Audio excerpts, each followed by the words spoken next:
Hi everybody, I'm in my house.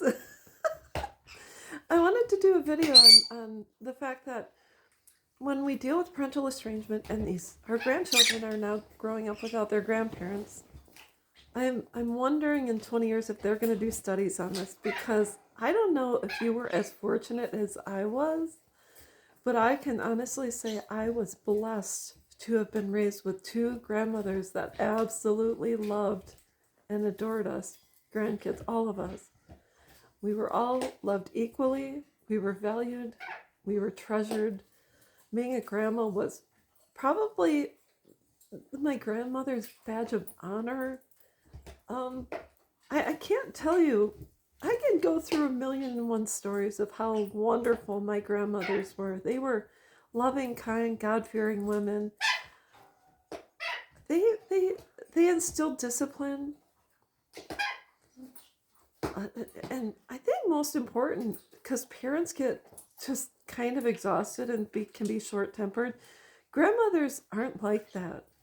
You're there with them to have fun, and they can not necessarily spoil you, but shower you with love, kindness, compassion, patience, etc. And really, you're just there to hang out and have a fun time. My paternal grandmother, her name was Helen. Her last name was Hendricks.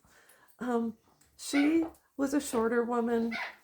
She had three boys, my dad and his two brothers. And my grandfather had passed away around the time I was born. So it was, I never knew my grandfather, and I've seen a video of him one time. But I always had a close relationship with my paternal grandmother, Helen.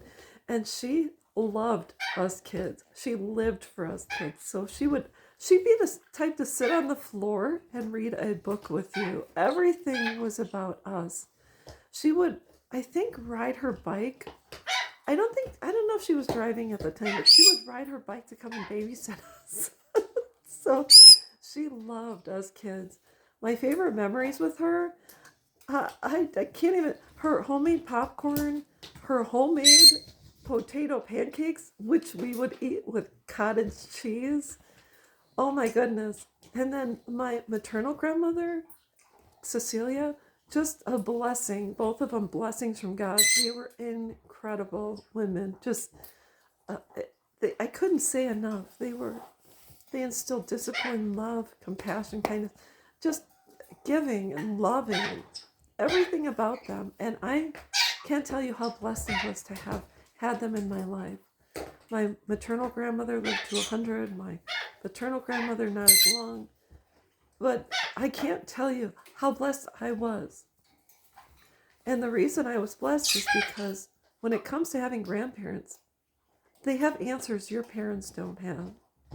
And you take an interest in them because they're family and because you want to hear their story, and it's all new to you. So you can repeat yourself a million times with them, and they still, I don't know, there's just a sense of acceptance, love,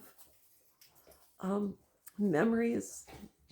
Just having been around their presence makes, it made my life better. And I think about the grandchildren today who have not, like mine, had an opportunity to meet their grandmas and grandfathers, or who have, but then their moms and dads disconnect from the family, so they no longer have a relationship with their grandparents. I don't know about you, but I think a majority of us who are older, who were allowed to be with our grandparents, can say our lives are better because of what we were allowed to experience. I don't know what's going to happen with our grandchildren 20 years from now, or when they turn 18, or they do a DNA 23andMe and find out they have family out there, and they reach out. It's just like a child who's been given up for adoption, where they finally find their birth family and they reach out and they realize they have not only a mom and dad, but grandparents, cousins, aunts and uncles, people that always wanted to meet them and thought about them and wanted to be a part of their lives, and they were denied that opportunity.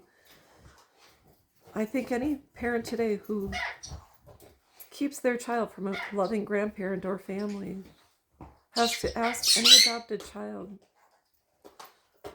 how do you feel having been denied an opportunity to get to know your DNA?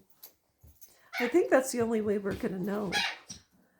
I just think people, they may get, our grandchildren may be really angry with their parents. They may disconnect and at the age of 18, knock on our door and say, hey, Grandma, can I live with you? Grandpa, can I spend time with you? I'd like to get to know you. And I think we, as grandparents, have to take that into consideration, that someday we might get a knock on our door with someone that says, hey, I'd love to have an opportunity to spend time with you. And that's the time we will be able to establish something with our grandchildren. So is it going to happen? I have no idea, but they should do a study because nobody knows the ramifications. That's all there is to it, and I'll be back.